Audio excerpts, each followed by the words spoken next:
নমস্কাৰ। যোৱাকালি ৰাজ্যৰ সন্মানীয় মুখ্যমন্ত্ৰী মহোদয়ে অহা 10 অক্টোবৰত 40,000 নিযুক্তি প্ৰায় 40,000 নিযুক্তি দিয়াৰ কথা তেওঁ ঘোষণা কৰিলে।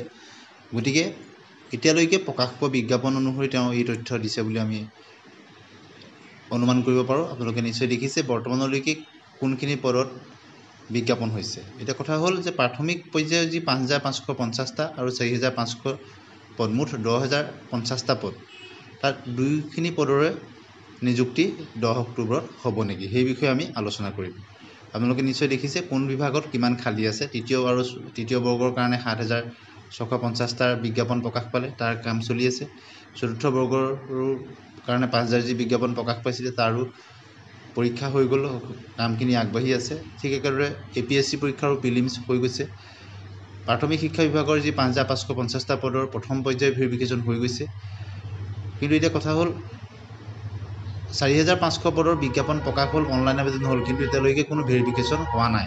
বহুতেই ভাবিছিলে যে এই 4,500 পদৰ বিজ্ঞাপন প্ৰকাশ হৈছিল যদিও হয়তো 10 অক্টোবৰত তাৰ নিযুক্তি নহ'বও পাৰে। কিন্তু যোৱাকালি মুখ্যমন্ত্ৰী মহোদয়ে যি ঘোষণা কৰিলে প্ৰায় 40,000 নিযুক্তিৰ, তাৰ পৰা এটা কথা অনুমান কৰিব পৰা হৈছে যে হয়তো প্ৰাথমিক পৰ্যায়ৰ 5,550টা পদৰ লগতে 4,500 পদৰ যি বিজ্ঞাপন প্ৰকাশ পালে তাৰো হয়তো নিযুক্তি 10 অক্টোবৰত হ'ব পাৰে। আৰু অন্যান্য মাধ্যমিক পৰ্যায়ে আপোনালোকে নিশ্চয় দেখিছে যে PGT ইতিমধ্যে ৰিজাল্ট হৈ গৈছে।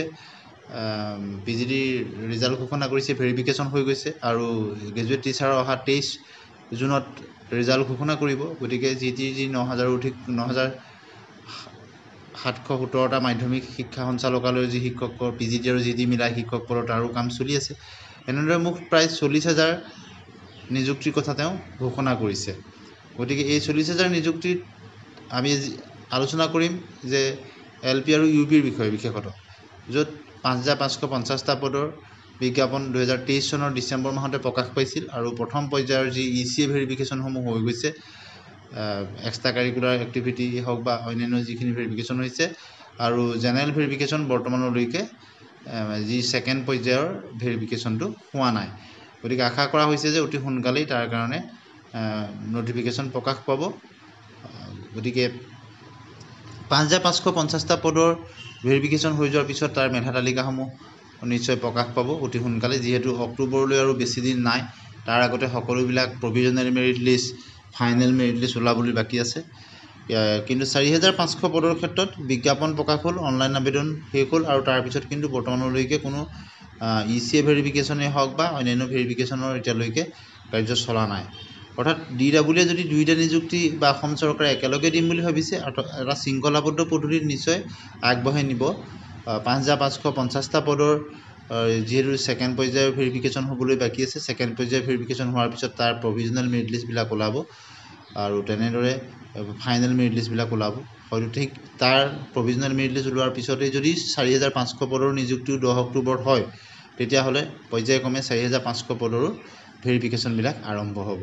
মাজত মাত্ৰ জুলাই, আগষ্ট আৰু ছেপ্টেম্বৰ এই 3 মাহ সময় আছে। যিহেতু জুন মাহৰ আজি 20 তাৰিখ হ'ল, গতিকে 3 মাহৰ ভিতৰতে সকলোখিনি কাম হ'ব লাগিব। গতিকে অন্যান্য বিভাগৰো আপোনালোকে নিশ্চয় দেখিছে বহুখিনি কাম আগবাঢ়ি আছে। প্ৰায় এটা পৰ্যায়ক্ৰমে এটা শৃংখলাবদ্ধ পদ্ধতিত যি সময়সূচীমতে অসম চৰকাৰে সকলোখিনি কাম আগবঢ়াই নিছে। এতিয়া কথা হ'ল, যদি 5,550টা LP UP পদৰ শিক্ষকৰ লগতে 4,500 পদৰো নিযুক্তি হয়, তেতিয়া অভাৰলেপিঙৰ সমস্যাটো হ'ব নেকি? অৰ্থাৎ একেকেইজন প্ৰাৰ্থী দুয়োটাতে পাব নেকি? ধৰক এজন প্ৰাৰ্থী তেওঁ 5,550টা পদৰো তেওঁ চিলেকশ্যন হৈছিল, তেওঁ পূৰ্বৰ নম্বৰ মতে তেওঁ দিছিল, আৰু পৰৱৰ্তী সময়ত তেওঁ CTET দি নম্বৰ বৃদ্ধি কৰি 4,500টো তেওঁ আবেদন কৰিলে। গতিকে একেজন প্ৰাৰ্থীয়ে তেওঁ 4,500টো পাব, 5,550টা পদৰো পাব। গতিকে তেনেহ'লে অভাৰলেপিঙৰ সমস্যা হ'ব। তেওঁলোকক অপশ্যন দিয়া হ'বনে নহ'ব? সেই ক্ষেত্ৰত কিন্তু যদি দুয়োটা একেলগে হয়, প্ৰাৰ্থীসমূহে নিশ্চয় DW বা অসম চৰকাৰক এই বিষয়টো অৱগত কৰিব লাগিব। এজন প্ৰাৰ্থীয়ে 2-3টা চাকৰিত অন মেৰিটত পোৱাটো কোনো অপৰাধ নহয়, পাব পাৰে, 4-5টাও একেলগে পাব পাৰে। কিন্তু যদি এটা শৃংখলাবদ্ধ পদ্ধতিত যদি কামখিনি কৰা হয়, এজন প্ৰাৰ্থীক এটা অপশ্যন দিবলৈ দিয়া হয়, তেতিয়া নিশ্চয় পোষ্টবিলাক খালী হৈ নাথাকিব। গতিকে এই ক্ষেত্ৰত ইনিচিয়েটিভ যদি লৈ কাম কৰে, তেতিয়া নিশ্চয় সকলোবিলাক পোষ্ট পূৰণ হৈ যাব। যদি তেনে নহয়, একেজন প্ৰাৰ্থীয়ে কিন্তু 2-3টা পোষ্টত পোৱাৰ উদাহৰণ আছে। অৰ্থাৎ এজন প্ৰাৰ্থীয়ে তেওঁ ADRE-টো পাব পাৰে, তেওঁ পুলিচৰ চাব ইন্সপেক্টৰটো পাব পাৰে, তেওঁ যদি BEd DLEd আছিলে তেওঁ LPUP-টো পাব পাৰে, তেওঁ যোগ্যতা থাকিলে তেওঁ APSC-টো পাব পাৰে, বা মাধ্যমিক যদি BEd তেওঁ আছিলে তেওঁ মাধ্যমিক পৰ্যায়তো তেওঁ পাব পাৰে। অৰ্থাৎ মেৰিটত তেওঁ 4-5টা জব একেলগে পাব পাৰে। তেওঁ কোনটোত কৰে সেইটো তেওঁ নিজৰ অপশ্যনত, সেইটো কোনো অপৰাধ নহয়, তেওঁ মেধাৰ ভিত্তিত তেওঁ পাইছে। কিন্তু কথা হ'ল যদি LPUP 4,500 পদ আৰু 5,550টা পদৰ ক্ষেত্ৰত যদি অভাৰলেপিং হৈ যায় তেতিয়াহ'লে কিন্তু বহু প্ৰাৰ্থী কম পইণ্টৰ কাৰণে তেওঁলোক চাকৰি তাৰ পৰা বঞ্চিত হ'ব পাৰে। গতিকে এই ক্ষেত্ৰত পৰৱৰ্তী সময়ত আপোনালোকে নিশ্চয় গম পাব যে 5,550টা পদৰ নিযুক্তি হ'বনে 10 অক্টোবৰত, নে 4,500 পদৰো হ'ব। অৰ্থাৎ মুঠ প্ৰায় 10,050টা পদৰ নিযুক্তি একেলগে হ'ব।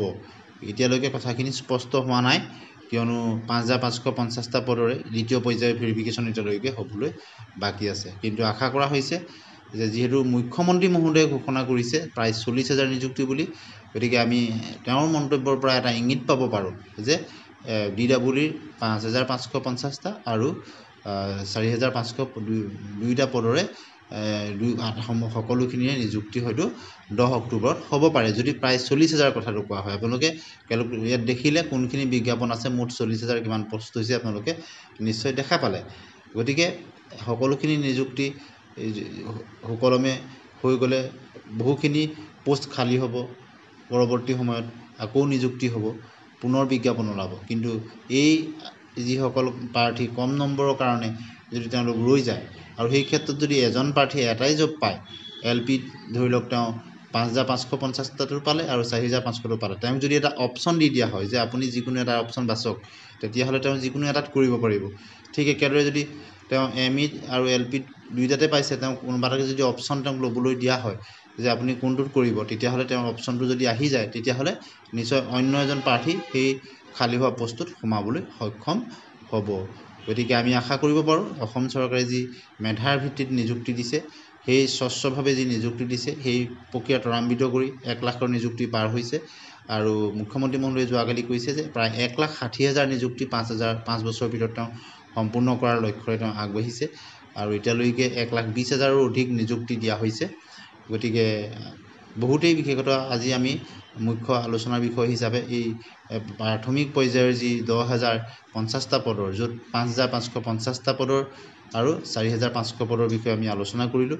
আপোনালোকে কি ভাবে যে দুইটা যদি একেলগে হৈ যায় 5,550টা পদ আৰু 4,550টা পদৰ, তেতিয়াহ'লে আপোনালোকে ভাল হ'ব বুলি ভাবে, নে এই ক্ষেত্ৰত আপোনালোকে কি বিচাৰে যে তেওঁলোকক যদি এজন প্ৰাৰ্থী দুইটাতে নিযুক্তি হয়, দুইটাতে তেওঁলোক চিলেকশ্যন হয়, তেওঁলোকক অপশ্যন এটা দিলে নিশ্চয় ভাল হ'ব বুলি ভাবেনে, নে কি ভাবে? আপোনালোকে মতামত জনাব।